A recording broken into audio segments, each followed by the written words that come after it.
Doutor, nós fomos às ruas aí e colocamos o tema já na internet, nas redes sociais e fomos às ruas para também ouvir as curiosidades, as inquietações do Santo Povo de Deus. Afinal, aqui o povo pergunta nas ruas.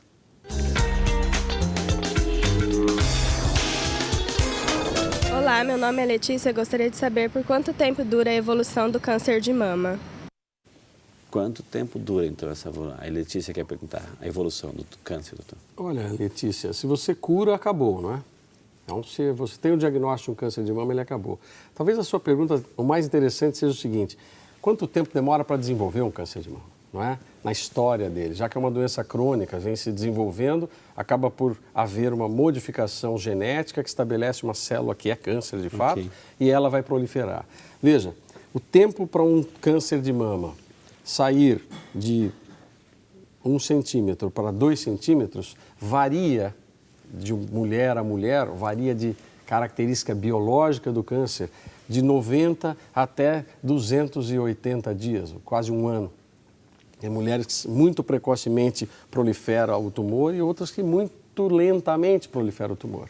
E isto, a gente já tem maneiras de saber riscos ligados à biologia desse tumor, características microscópicas, características de proteínas, expressões de genes de um determinado tumor numa pessoa e em outra não, que vão selecionando estas pessoas que têm maior risco da doença progredir num determinado período do que outras. E aí a gente desenha o tratamento mais individualizadamente.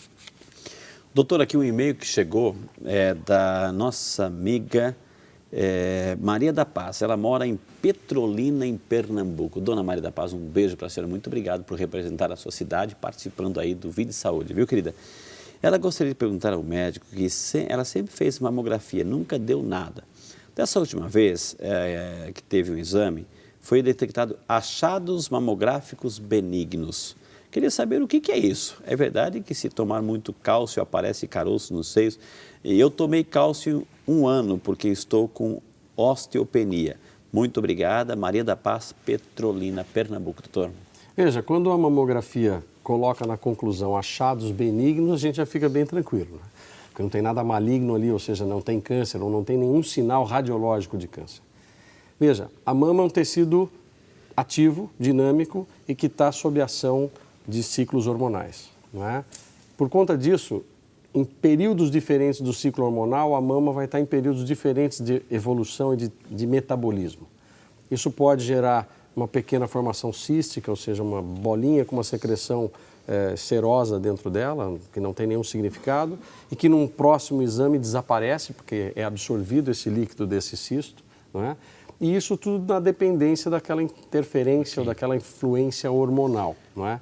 Então, para o que a senhora pergunta especificamente, já nos tranquiliza, porque o achado radiológico sugere que não há alterações malignas na mama, o que é muito bom, obviamente. Mas a segunda pergunta é interessante. Tomar cálcio dá nódulo em algum lugar? Não dá.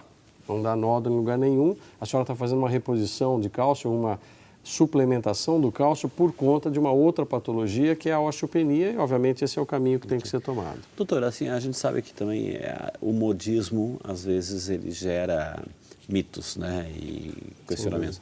O uso exagerado dessa técnica do silicone para aumento de seio, enfim, isso pode lá na frente gerar um certo desequilíbrio, né?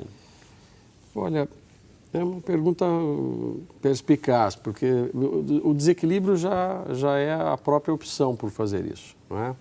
Quer dizer, a estética conta muito, o modismo é muito importante, é avassalador, né? Na sociedade atual é avassalador, quer dizer, existem muitas cópias, né? Muitas pessoas que copiam modelos e personalidades, etc., que até pela própria atividade se dão a esse tipo de situação. Veja, é óbvio que a medicina ela tem uma missão principal, que é trazer o benefício à pessoa. E o benefício é uma coisa difícil de definir, porque ela passa do bem-estar ao bem-estar da saúde propriamente dita, biológica, ao bem-estar social, ao bem-estar físico, ao bem-estar, à satisfação da sua própria fisionomia, não é?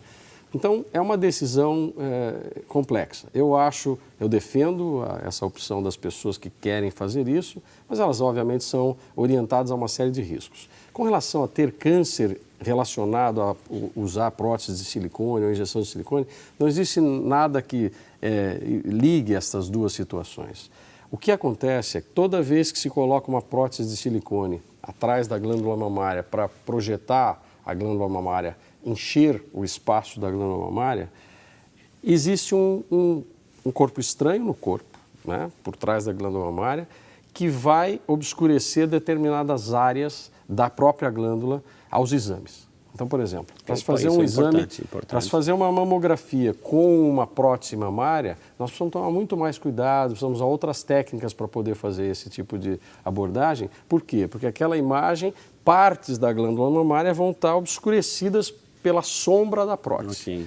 Mesmo com a ressonância magnética, que seria o exame de escolha para quem tem prótese mamária, porque a maneira de se fazer, a técnica de se fazer e, obviamente, a imagem que a ressonância produz é mais acurada, mais sensível para uma alteração, mesmo assim pode passar despercebido um pequeno nódulo porque fica à sombra da prótese. Então, essa é uma situação que precisa estar sempre clara. A mulher que decide colocar uma prótese nas mamas para melhorar a estética, para se sentir mais feliz, mais satisfeita, precisa saber que ela vai ter que optar por métodos diferentes ou eventualmente submeter a 2 métodos diferentes para poder complementar o exame e ter mais segurança no exame. Muito bem, gente. Quantas informações, quantas dicas, quantos esclarecimentos. Esse é o Vida e Saúde, graças a Deus.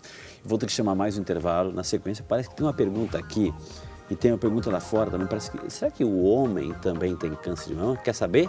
Então não sai daí, a gente volta já para você com o seu Vida e Saúde. Existe um grupo de risco muito importante no câncer de mama, que é a mulher jovem, principalmente, que não tem filhos e que tem filho depois de 30 anos de idade. Nós temos batido muito nessa tecla exatamente porque o câncer de mama tem diminuído muito a sua incidência em mulheres jovens e muito tem a ver com esse fator de risco. E esses 2 fatores, aquela mulher nulípara ou que tem filho depois de 30 anos, são fatores que definem muitas vezes a incidência do câncer de mama nessa mulher um pouco mais jovem.